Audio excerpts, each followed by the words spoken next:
Everybody, and welcome back to Lindsey's Little Library. So I'm here today with a little bit of a video series, I think I'm going to call it.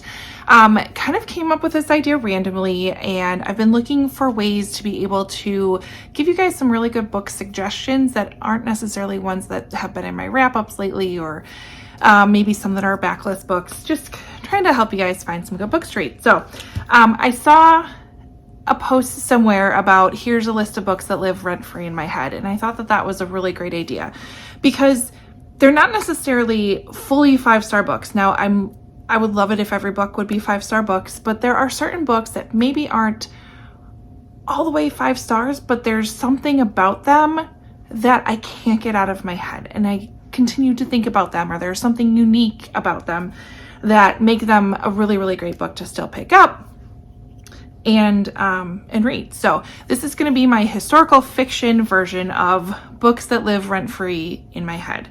So I think I have 6 books to talk about, and all of them, like, I didn't have to write many notes at all because they all just live up here all the time. So first one is going to be no surprise, and it is The Night and Gale by Kristen Hanna, which we are doing a buddy read with this book with the Booklist Thursday group of people. So I'll leave that Facebook group down below if you're interested in reading this book or rereading this book. We're going to take the month of May to get through it and then talk about it throughout the month within a Facebook group. If you're interested, click it below, join us, we'd love to have you. But The Night and Gale is a World War II historical fiction book that follows 2 sisters.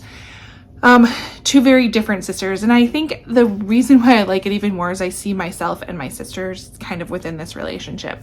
We have the older sister is, of course, why would you put the names Kristen Hanna? Maybe I should have. I think one of them is Isabel, and the other one, I don't know. I think I saw it. Isabel and I went too fast. Vianne. So Vianne's older. She stays home when the war kind of comes to them in France. And she decides to stay home during the Nazi occupation and try to hold down that homestead. And then Isabel decides to join the French resistance and kind of fight against what is happening.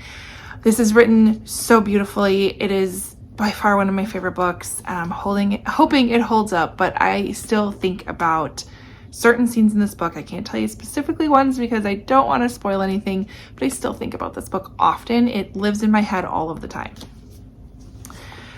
Next book I want to talk about is one I read through, it was a NetGalley book that I got. It's called The Bootleggers Daughter by Nadine Netman. I believe I gave this probably a 4-star because there were parts of the book that were a little bit slow, but overall I loved the premise. I loved that it was set during the Prohibition era. And we follow 2 main female characters who are very, very strong female characters. I love them both. One of them lives at home. Her father kind of ran off during this whole time period. He used to make wine for a living, and because now of Prohibition, things aren't working out so well, and he kind of disappeared. And the police really didn't look into it too much and just kind of figured he left. But his daughter is there trying to help save the farm with her mom, and they are still allowed to make some wine for religious reasons, and so they sell them to the churches. So she's questioning what happened to her dad during this time, and things end up happening and changing, and they can no longer make wine anymore. Their contract with the churches is no longer, and she discovers that her father was also a bootlegger, and she needs to do something to help save this farm. And then on the other side, we have our other main female character, who is one of the first female detectives for the LA Police Department. And she is all over this kind of mysterious disappearance, and she thinks there might be more to it. Needless to say, their worlds collide. It was so great. It was wonderful. There are a few little flaws with it, which didn't give it a 5-star, but still lives rent-free in my head. I still think about those 2. I want more stories about the first female detectives. I want more stories from during this Prohibition time period. I want more of it. So that one's in my head all the time. Next one I have is Looking for Jane. This is by Heather Marshall. This was a random find that I actually picked up from the library and ended up reading a little bit of it, had to return it, and ended up getting it for myself because I couldn't stop thinking about it. So this one takes place, we have 3 time periods here. We have 2017, 1971, and 1980. But it basically follows this, how do I want to say, a secret society of sorts, and it was called, like, is Looking for Jane. It was helping women who were faced with really difficult decisions be able to get the resources they needed, aka there is an abortion element to this, so keep that in mind. But we follow in the 2017 time period, we follow Angela. She discovers this mysterious letter containing a confession, and this search takes her back into the 1970s when a group of daring women operated an illegal underground abortion network in Canada known, codename was Jane. And she kind of goes back and looking at that, and then we get the story from the past perspective of this. I thought it was really great. I think I gave it 5 stars, but it still lives rent-free in my head, especially in today's world. I think about stories like this a lot. So highly recommend this one. Really, really loved it as well. Next one I want to talk about is also takes place in Canada and by a Canadian author. So this is When the World Fell Silent by Donna Jones Allward. She was so sweet and gave me an advanced copy of this book, and I was absolutely obsessed from the very beginning.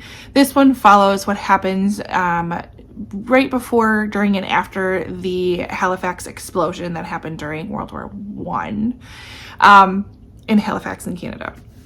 So we follow our main character, who is, she's a nurse at the local kind of VFW or veterans type hospital. So she's helping treat people who are coming back from Europe from the war with war injuries, as well as dealing with the influenza outbreak that's happening at the same time. She is currently living with her sister, and I think her sister's family, and her niece lives there. It's interesting.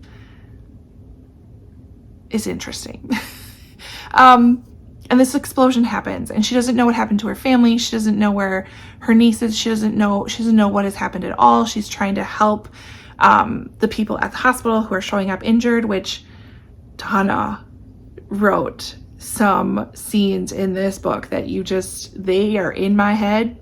I've told her already too. They're in my head and they're not going anywhere. And it follows the aftermath of what happened. Such a great story, such a great book, and it's based on true events, and I just absolutely loved it. I can't stop talking about that one, honestly. It was so great. The next one I want to talk about, we have Lilac Girls. This is by Martha Hall Kelly. This is the first in like a 3-book companion novel. I'm not going to call it a series, but companion novels. And they each kind of take a look at the different times that our world was at war. So this one actually takes place during World War II. We have, let me think, 3 main characters that we're following. We have Caroline, Kasia, and Hertha. So Caroline is works at her post at the French consulate on the eve of the war. So she's stateside, I believe. Kasia is a Polish teenager, again, right as the war starts. And then Hertha is a government medical position. She's a doctor at the time of the war. So you get these 3 perspectives. Again, there are parts of this book that just sit in my head. What Hertha goes through, what Kasia goes through, and Caroline being stateside and still being so affected. It was fabulous and wonderful, and I loved it so much. I listened to this on audio and highly recommend that as well. Next one I want to talk about is The Children's Blizzard. This is by Melanie Benjamin. This was a gem that I found that I highly recommend to others as well. There's also a nonfiction book called The Children's Blizzard, because this fictional book was based on those true events. This one is a bit weather related if you're kind of a weather nerd like I am. And this was before we got all of these warnings and were able to look days into the future of what weather would be. You kind of got weather updates just in time. So this is based on the true happenings that happened. I want to say it was in January, February, but it was we call it in the Midwest, we call it the January thaw. So you always get like this like fake spring tease in the middle of winter when it still could be winter, but it's gorgeous outside. So needless to say, that happened. And all of these children went to school. This was late 1800s. They went to school on this gorgeous day thinking nothing of it. And the teacher released them on this gorgeous day thinking nothing of it. And this blizzard just came out of nowhere. And these kids were caught in it as they're trying to make their way home. So it follows that story of the teachers, a couple of the teachers, the students. It was fantastic. And it's also a Little House on the Prairie episode for all of my friends out there that like that show. So highly recommend that one. Again, lives rent-free in my head. The final one I want to talk about is Dustchild by Nguyen Phan Quay Mai, I think. Another one I didn't give 5 stars to, but absolutely lives rent-free in my head because this deals with, I want to say the Vietnam War? Yes. We have sisters who are desperate to help their parents pay off their debts, and they leave their rural village to go work in Saigon. This is 1969. Once they're in the big city, they're thrown into a life they weren't really expecting, and they learn how to speak English and basically help entertain American GIs. As the war moves closer to the city, one of the sisters gets swept up in an irresistible romance with a handsome, very kind, wonderful American helicopter pilot that she meets at the bar. Decades later, as an American veteran, Dan returns to Vietnam with his wife in search for a way to heal from his PTSD. And he also has some secrets, and they start surfacing. And he meets the adult son of a Black American soldier and a Vietnamese woman. So there's a number of children that were the product of this time that you don't always think about. And so Dan is there trying to heal. He meets this one trying to find his real father. And you kind of learn a little bit more about this story. Again, living rent-free in my head, and just the effects and consequences of war, of conflict, of all of this that can lead to romance and love. And it was a very interesting read. I highly recommend that one as well.